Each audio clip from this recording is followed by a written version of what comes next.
DC. Now a ghost fringe house. All plays to play just as largely.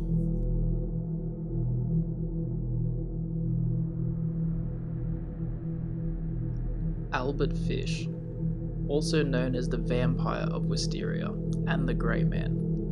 Today we're going to walk through the chilling case of Albert Fish.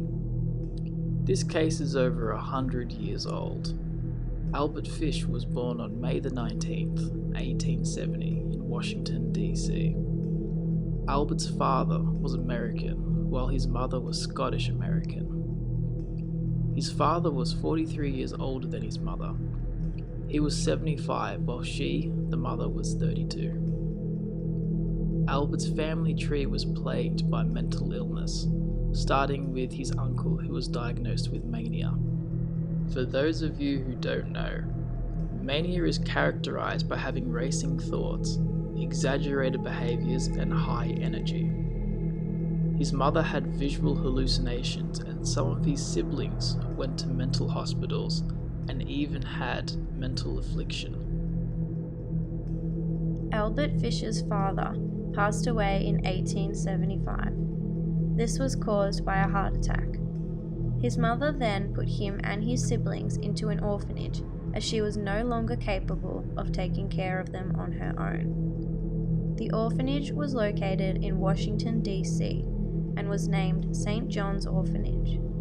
This unloving place is where Albert's torment and abuse started.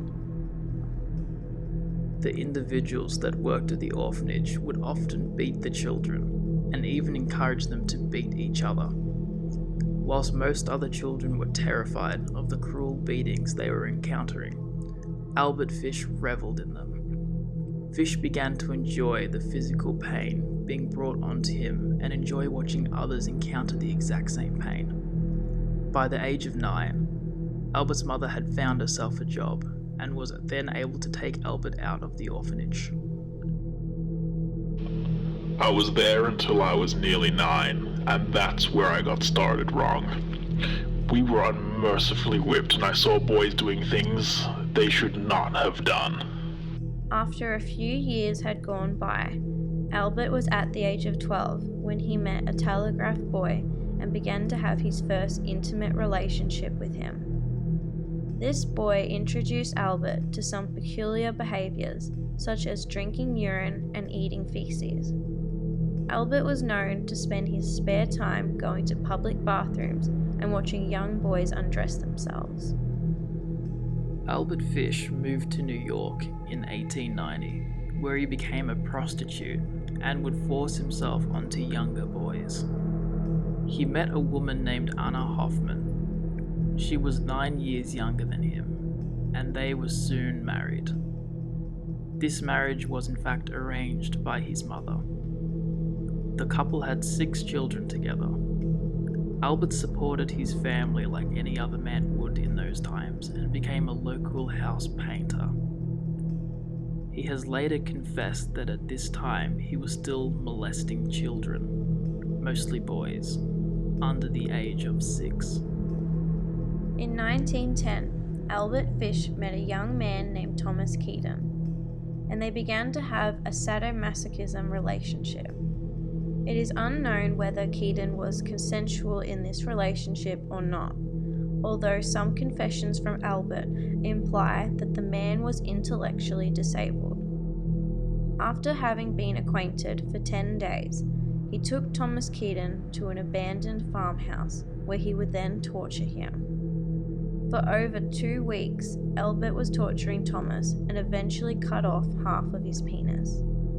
Albert poured peroxide onto the wound and wrapped it into a Vaseline-covered handkerchief, left him a $10 bill for his troubles, and gave him a kiss goodbye before catching the next train out of town. I shall never forget his scream or the look he gave me. In 1917, his wife left him for a handyman and he began to have auditory hallucinations. His children have stated that they would often see him wrapping himself up in a carpet. It was at this point in time that Albert began to self-harm by putting needles into his groin and abdomen. There was x-rays that show him with 29 needles in his body at once. He would also hit himself with a nail-studded paddle and put wool that was doused in lighter fluid into his anus before setting it alight. Surprisingly enough, he would never abuse his own children like he did to himself or other children. Although, his children have said that he would often get them and their friends to play his games that involves them riding his back and hitting him with a nail-studded paddle. It was around this time that Albert Fish started to get an interest in cannibalism. He started with raw meat and slowly progressed to eating human flesh, even feeding it to his own children. Albert was very selective with who he chose to consume. He would prey on handicapped children or African American children, as he believed they wouldn't be missed and therefore the crime would not be reported. He tortured and mutilated these children with his, and I quote, implements of hell, a meat cleaver, butcher knife, and a handsaw. A few years had gone by, and Albert happened to come across a little girl on a farm. She was playing by herself, and he offered her money if she would help him search for rhubarb. The little girl agreed, but her mother luckily came out and chased Albert Fish away. By the time Albert was 54 years old, he started to suffer from psychosis.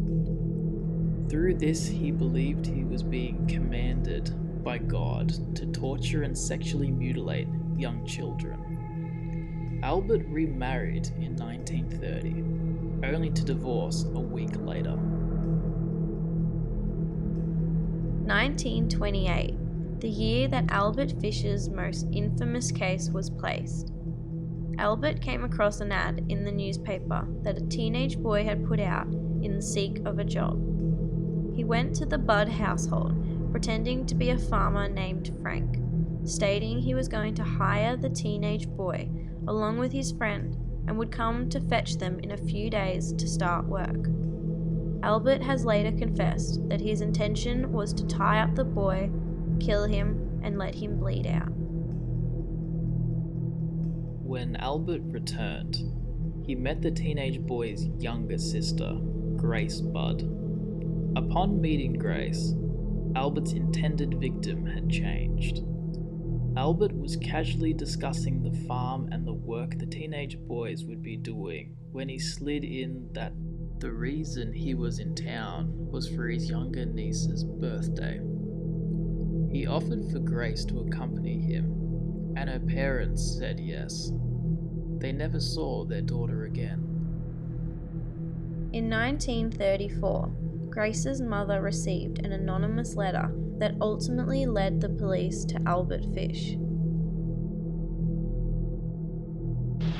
My dear Mrs. Budd, in 1894, a friend of mine shipped as a deckhand on the steamer Tacoma Captain John Davis.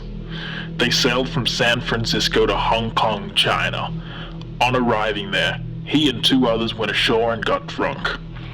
When they returned, the boat was gone. At that time, there was a famine in China. Meat of any kind was $1 to $3 per pound. So great was the suffering among the very poor that all children under 12 were sold for food in order to keep others from starving.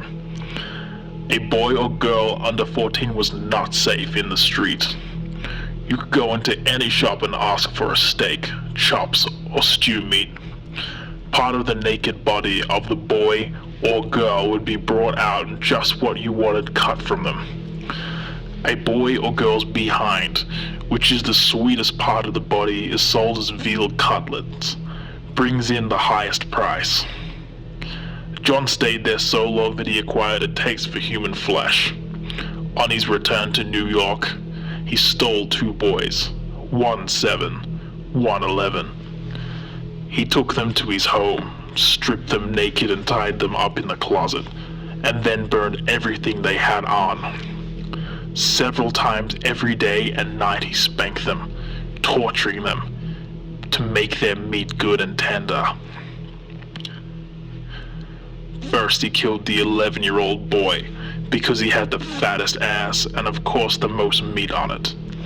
Every part of his body was cooked and eaten except for the head, bones, and guts. He roasted in the oven all of his ass, boiled, broiled, fried, and stewed. The little boy was next, and he went the same way, at the same time. I was living at 409 East 100th Street. He told me so often how good human flesh was, and I made up my mind to taste it. On June 3rd, 1928, I called on you at 406 West 15th Street.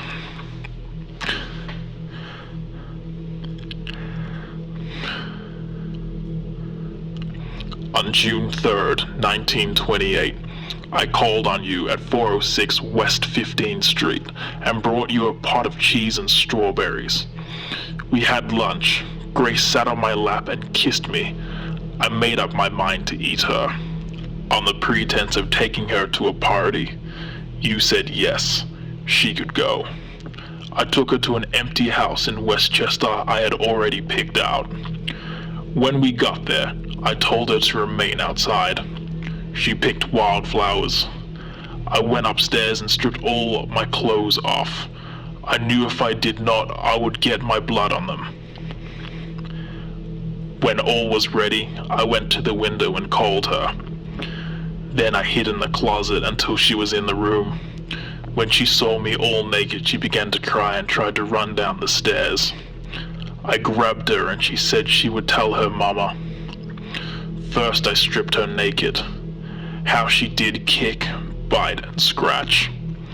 I choked her to death, then cut her in small pieces so I could take the meat to my rooms, cook, and eat it. How sweet and tender her little ass was, roasted in the oven. It took me 9 days to eat her entire body. I did not fuck her, though. I could have, if I wished. She died a virgin.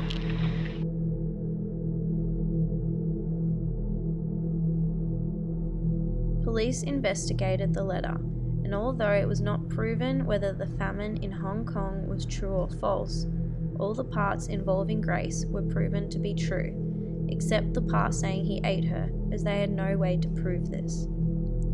The way the letter was traced back to Albert was essentially through the emblem stamped on the envelope. The emblem represented the New York Private Chauffeur Benevolent Association.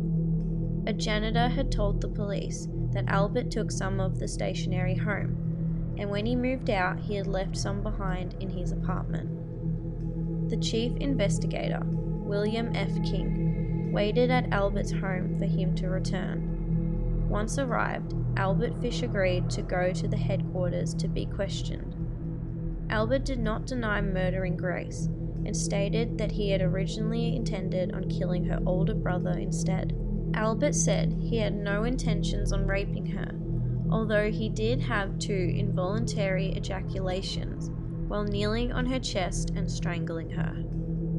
Interestingly enough, this information was later used in his trial to suggest that his motives were for sexual reasons and not for cannibalism.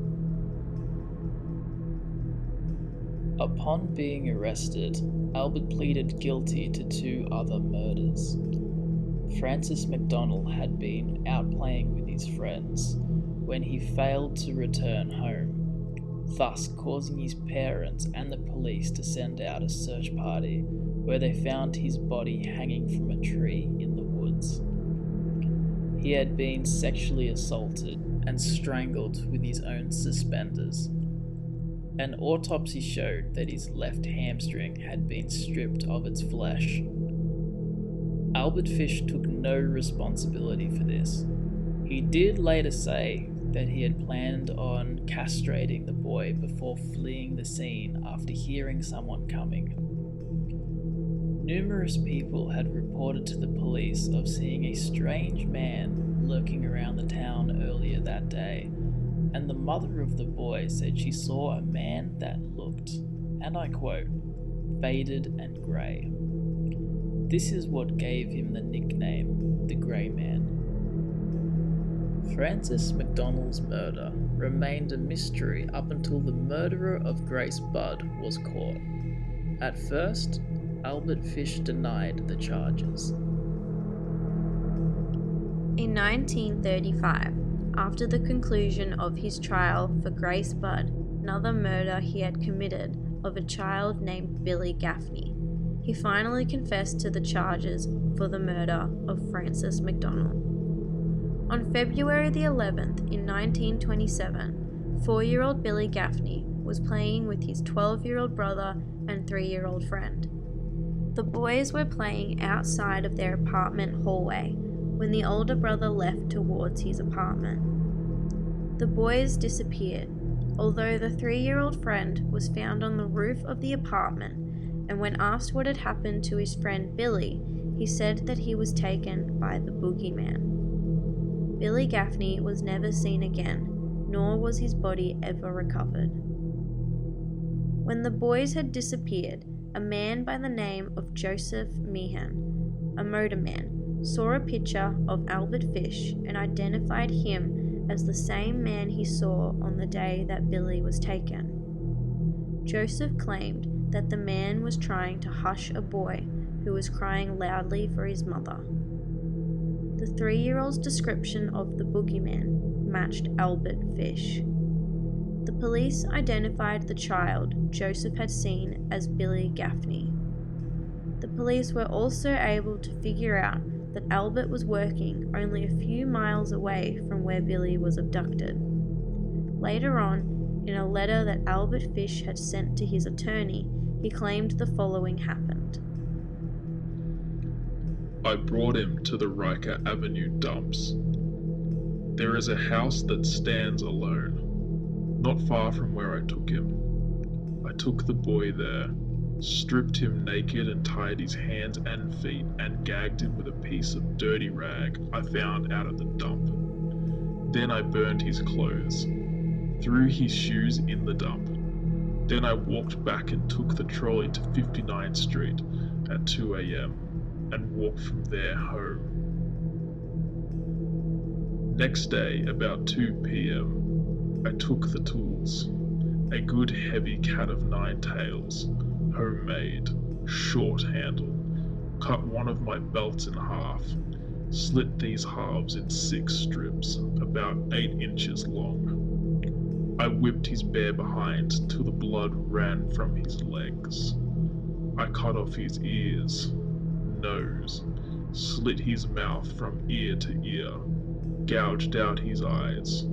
He was dead then. I stuck the knife into his belly and held my mouth to his body and drank his blood.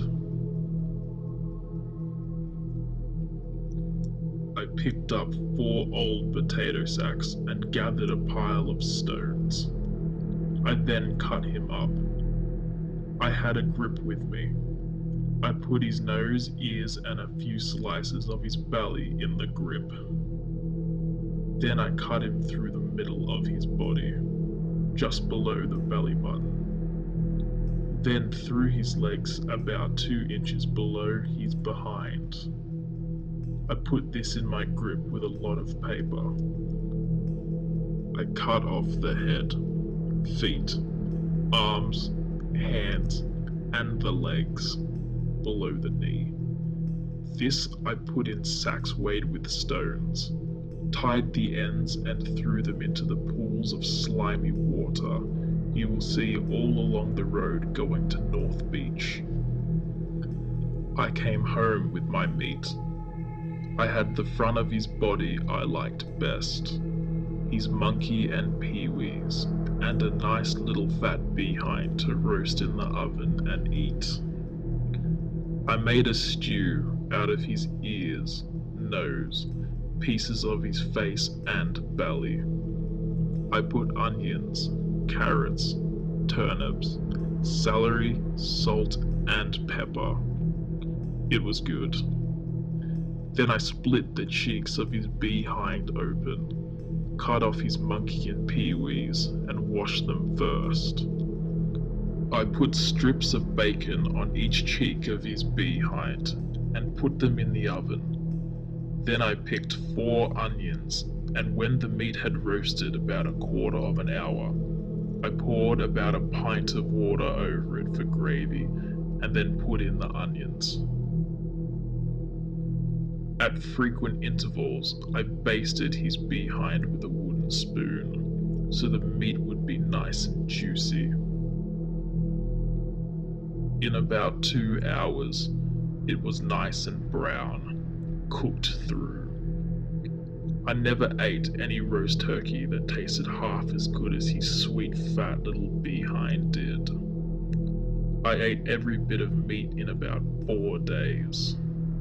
His little monkey was sweet as a nut, but his peewees I could not chew.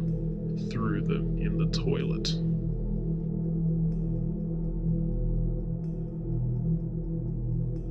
Ultimately, Albert was sent to Sing Sing. Sing Sing is well known as being one of the oldest maximum security penitentiaries in New York and has been used since 1826. Billy Gaffney's mother visited Albert Fish in Sing Sing and was joined by Detective King. She went there on the sole purpose of getting more answers, as she didn't truly believe he had killed her son. She later reported that upon questioning Albert why he chose her son, he was profusely crying and wanted to be left alone. After about 2 hours, she eventually gave up, as he had no intentions on talking with her about the matter. She left, still unconvinced that Albert was her son's killer. Albert Fish's trial began on March the 11th, 1935. He admitted to his auditory hallucinations that were telling him to kill the children. He pleaded to be innocent by reason of insanity. The jury found Albert to ultimately be sane and therefore be guilty.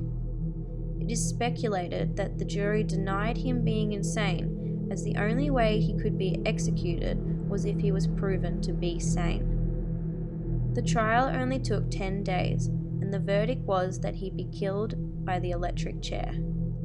It is believed that he killed between 3 to 9 people, but Fish believes that he killed at least 1 child in every state. It is believed that he may have killed upwards of 100 children. After Albert Fish was aware of his fate, he was permitted to write down notes detailing all his gruesome acts to do with his crimes. Before he was executed on January the 16th, 1936, Albert Fish's attorney took one glance at the notes and refused to show the public. He said, and I quote, "I will never show it to anyone. It was the most filthy string of obscenities I have ever read."